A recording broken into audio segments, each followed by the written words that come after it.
김예진입니다. 역대하 5장입니다. 솔로몬이 여호와의 전을 위하여 만드는 모든 일을 마친지라. 이에 솔로몬이 그의 아버지 다윗이 드린 은과 금과 모든 기구를 가져다가 하나님의 전 곳간에 두었더라. 이에 솔로몬이 여호와의 언약궤를 다윗성 곧 시온에서부터 메어 올리고자 하여 이스라엘 장로들과 모든 지파의 우두머리 곧 이스라엘 자손의 족장들을 다 예루살렘으로 소집하니 7째 달 절기에 이스라엘 모든 사람이 다 왕에게로 모이고 이스라엘 장로들이 이름에 레위 사람들이 궤를 매니라. 궤와 회목과 장막 안에 모든 거룩한 기구를 메고 올라가되 레위인 제사장들이 그것들을 메고 올라가매 솔로몬 왕과 그 앞에 모인 모든 이스라엘 회중이 궤 앞에서 양과 소로 제사를 드렸으니 그 수가 많아 기록할 수도 없고 셀 수도 없었더라. 제사장들이 여호와의 언약궤를 그 초소로 메어 드렸으니 곧 본전 지성소 그룹들의 날개 아래라. 그룹들이 궤 초소 위에서 날개를 펴서 궤와 그 채를 덮었는데 그 채가 길어서 궤에서 나오므로 그 끝이 본전 앞에서 보이나 밖에서는 보이지 아니하며 그 궤가 오늘까지 그 곳에 있으며 궤 안에는 두 돌판 외에 아무것도 없으니 이것은 이스라엘 자손이 애굽에서 나온 후 여호와께서 그들과 언약을 세우실 때에 모세가 호렙에서 그 안에 넣은 것이더라. 이 때에는 제사장들이 그 번열대로 하지 아니하고 스스로 정결하게 하고 성소에 있다가 나오매 노래하는 레위 사람 아삽과 헤만과 요두둔과 그의 아들들과 형제들이 다 세마포를 입고 제단 동쪽에 서서 재금과 비파와 수금을 잡고 또 나팔 부는 제사장 120명이 함께 서 있다가 나팔 부는 자와 노래하는 자들이 일제히 소리를 내어 여호와를 찬송하며 감사하는데 나팔 불고 재금 치고 모든 악기를 울리며 소리를 높여 여호와를 찬송하여 이르되 선하시도다 그의 자비하심이 영원히 있도다 하매 그때에 여호와의 전에 구름이 가득한지라. 제사장들이 그 구름으로 말미암아 능히 서서 섬기지 못하였으니 이는 여호와의 영광이 하나님의 전에 가득함이었더라.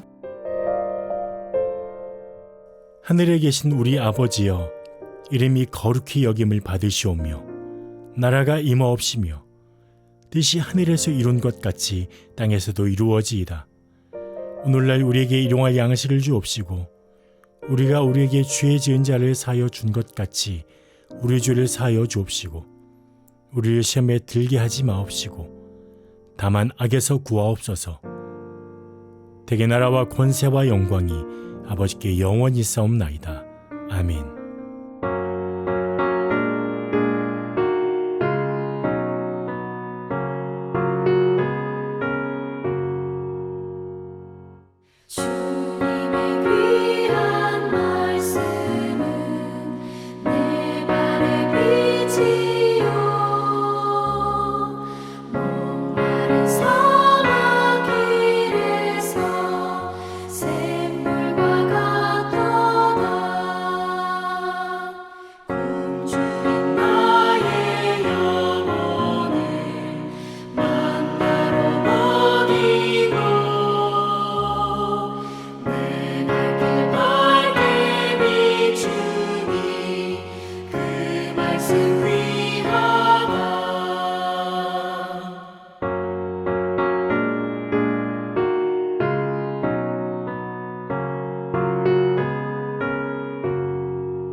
오늘 우리에게 주시는 하나님의 말씀은 히브리서 5장 11절에서 6장 8절 말씀 중에 5장 12절에서 14절 말씀을 함께 봅니다. 때가 오래되었으므로 너희가 마땅히 선생이 되었을 터인데 너희가 다시 하나님의 말씀의 초보에 대하여 누구에게서 가르침을 받아야 할 처지이니 단단한 음식은 못 먹고 젖이나 먹어야 할 자가 되었도다. 이는 젖을 먹는 자마다 어린아이니 의의 말씀을 경험하지 못한 자요 단단한 음식은 장성한 자의 것이니 그들은 지각을 사용함으로 연단을 받아 선악을 분별하는 자들이니라. 아멘. 오늘도 하나님의 은혜 안에서 자라가는 축복이 함께하기를 소망합니다. 운전을 시작한 지 얼마 되지 않은 운전자들이 보통 초보 운전이라는 스티커를 붙이고 다니는 모습을 많이 보게 되죠. 운전이 미숙하니 주변 사람들에게 배려와 이해를 요청하는 것입니다. 하지만 초보 운전자의 입장에서 이렇게 스티커를 붙이고 다니다 보면 왠지 모르게 다른 차량 운전자들에게 무시당하는 것 같은 상황을 만나기도 하기 때문에 될 수 있으면 얼른 운전에 익숙해져서 이 초보 운전 딱지를 떼고 싶은 마음이 드는 것이 사실입니다. 그런데 운전만 그런 게 아니죠. 신앙에 있어서도 초보 신앙에 머물지 않고 성장과 성숙을 향해서 나아가는 것이 얼마나 중요한지 모릅니다. 오늘 함께 읽은 성경 말씀은 계속해서 히브리서의 저자가 수신자들에게 대제사장보다 우월하신 예수님을 소개하고 있습니다. 하지만 독자들이 잘 이해하지 못하는 부분 때문에 어려움이 있다는 사실을 언급하죠. 뒤이어 6장과 7장에도 자세히 소개되지만 5장에서 대제사장과 예수님을 비교하면서 예수님께서 멜기세덱의 반차를 따르는 대제사장이라는 사실을 말씀합니다. 그런데 11절 말씀은 멜기세덱에 관하여는 우리가 할 말이 많으나 너희가 듣는 것이 두나무로 설명하기 어려우니라 라고 말씀을 시작합니다. 멜기세덱의 반차를 따르는 예수님을 말씀하는 이 부분이 독자들에게 조금 어려운 이야기가 될 수도 있다. 이런 말씀을 이해하는 게 쉽지 않은 성도들이 있다고 이야기합니다. 히브리서의 독자들은 유대교의 배경을 가지고 있습니다. 구약이나 제사, 성전과 같은 개념은 익숙하죠. 하지만 아론 계열의 대제사장에 대해서는 잘 알고 있어도 이 멜기세덱에 대하여는 그다지 관심이 없었던 것이죠. 그런데 이 멜기세덱은 예수님의 대제사장직을 이해하는 데 있어서 너무나도 중요한 인물입니다. 멜기세덱은 창세기 14장에 처음으로 등장합니다. 아브라함이 조카 롯을 구출하기 위해서 동맹군을 무찌르고 돌아올 때에 멜기세덱이 아브라함에게 나오는데 여기에서 이 멜기세덱을 이렇게 소개하죠. 살렘 왕이고 또 지극히 높으신 하나님의 제사장이다. 멜기세덱은 아브라함이 승리를 거둔 것에 대해서 하나님께 찬송하라고 말합니다. 그리고 아브라함은 자신이 얻은 것에서 10분의 1을 이 멜기세덱에게 주지요. 그러다가 이 멜기세덱이라는 이름을 찾아볼 수 없습니다. 하지만 시편 110편 4절에 여호와는 맹세하고 변하지 아니하시리라 이르시기를 너는 멜기세덱의 서열을 따라 영원한 제사장이라 하셨도다 라고 말씀하시면서 다윗이 시편을 통해서 멜기세덱의 반차를 따르는 영원한 제사장이라는 메시아의 예언을 담은 표현을 사용합니다. 이 말씀에 근거하여서 오늘 성경은 바로 예수 그리스도께서 멜기세덱의 반차를 따르는 대제사장이다 라고 말씀을 전합니다. 특별히 히브리서 저자는 수신자들을 향하여서 초보 신앙에만 머무르지 않고 성장해야 함을 촉구합니다. 이것은 당시 성도들뿐 아니라 우리 모두에게도 마찬가지죠. 말씀의 초보에 머물지 않고 자라는 성도들이 되어야 한다는 이 말씀이 나에게도 필요하지는 않은지 돌아보아야 할 것입니다.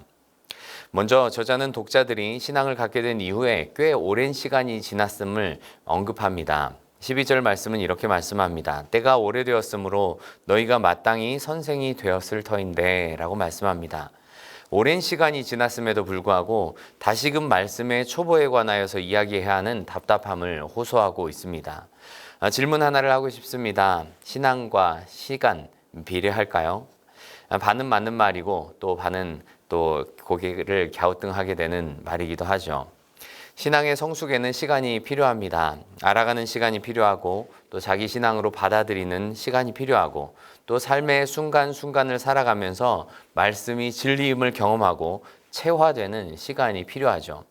말씀 따라 살면서 또 인내하고 열매를 맺어가는 과정에 반드시 시간이 필요합니다. 이게 한순간에 다 이루어질 수 없다는 것을 우리는 잘 압니다.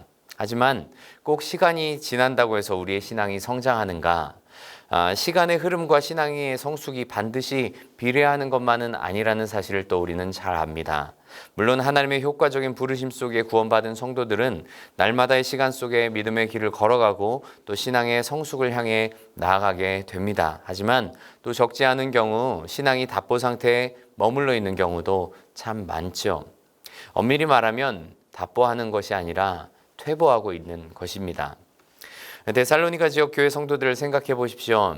바울이 머문 기간 정말 짧습니다. 새 일회 동안. 길어야 한 달 정도의 여정입니다. 그러나 데살로니가 교회를 향한 편지에 이들을 어떻게 소개합니까? 믿음의 역사와 사랑의 수고와 또 우리 주 예수 그리스도에 대한 소망의 인내를 우리 하나님 아버지 앞에서 끊임없이 기억한다라고 말하죠. 또 마게도냐와 아가야 지역의 큰 믿는 자들의 본이 되었다고 소개합니다.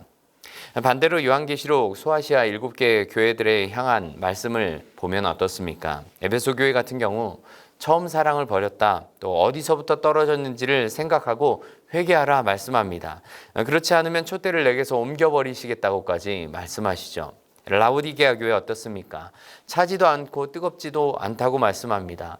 차든지 뜨겁든지 하라. 그렇지 않으면 내 입에서 너를 토하여 버리리라 라고 말씀합니다. 예수님께서 제자들을 데리고 다니시면서 안타까워하는 모습들을 종종 많이 봅니다. 예수님과 함께 먹고 자고 또 속된 말로 제자들과의 예수님과는 그 같이 보낸 짬밥이 있는데 보고도 깨닫지 못하고 또 경험하고서도 다시 연약해져 버리는 이 제자들을 보면서 예수님 책망하시지 않습니까?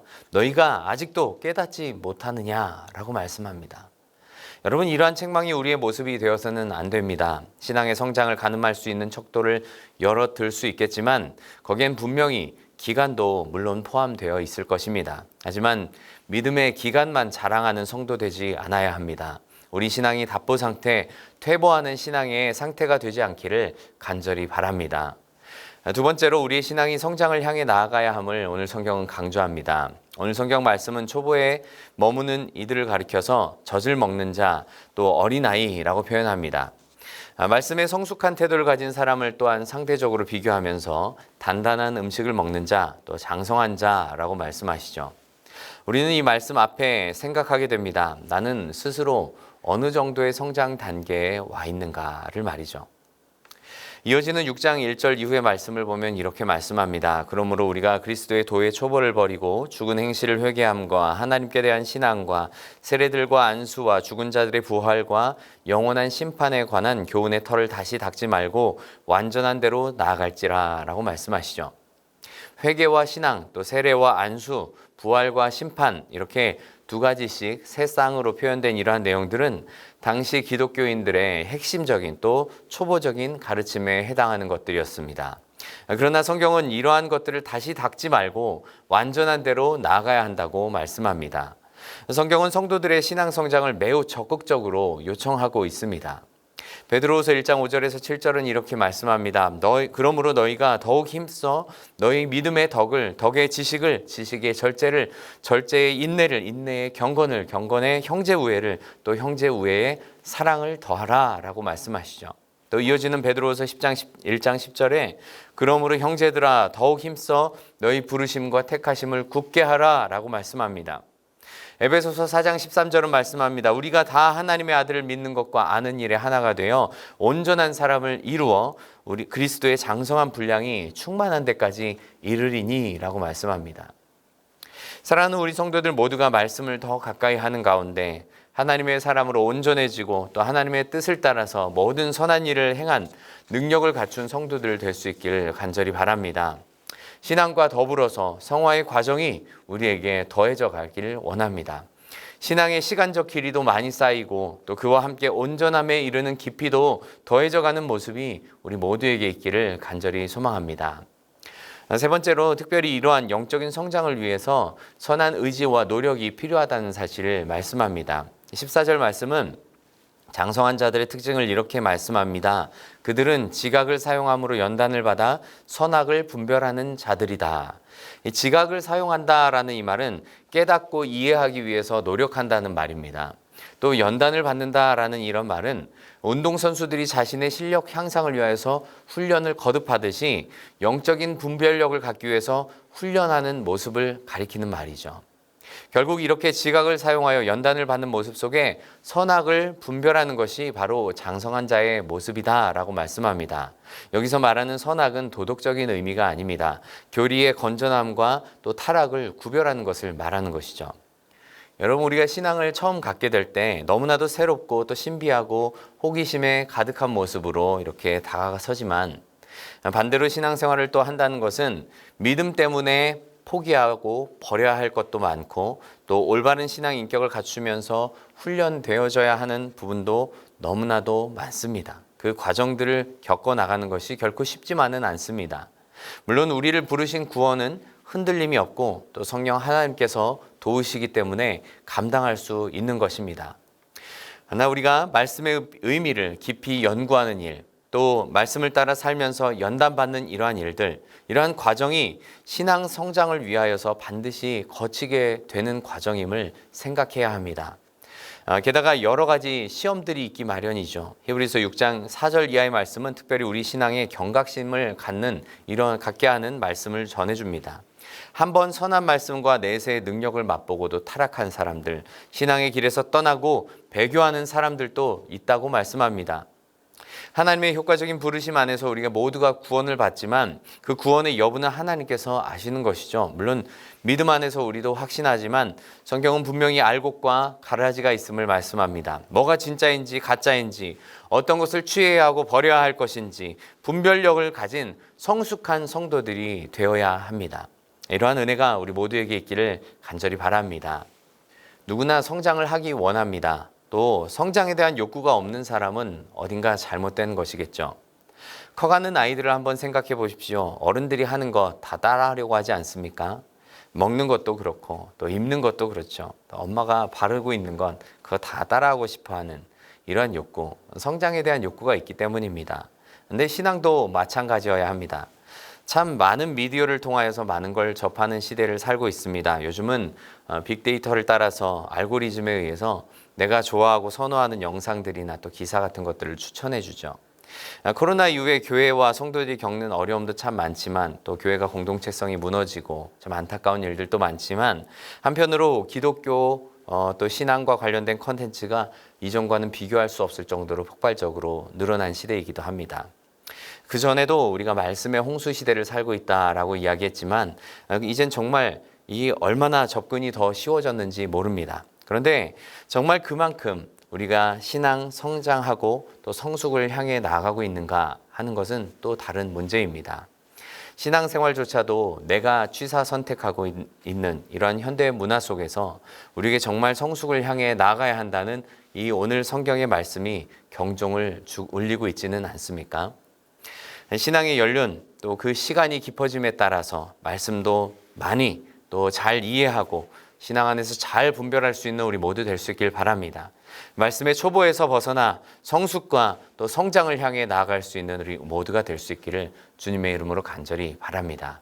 함께 기도하겠습니다. 하나님 아버지, 예수 그리스도 안에서 우리를 부르시고 또 믿음의 자녀 되게 하셔서 말씀을 가까이 하는 마음 주시고 또 은혜를 사모케 하심을 감사합니다. 주님을 더 알기 원합니다. 주님을 더 가까이 하기 원합니다. 말씀 안에서 주님의 뜻을 더욱 깨닫고 하나님의 기뻐하신 뜻을 따라 살아가기 원합니다. 성령께서 도우시고 함께하여 주시옵소서.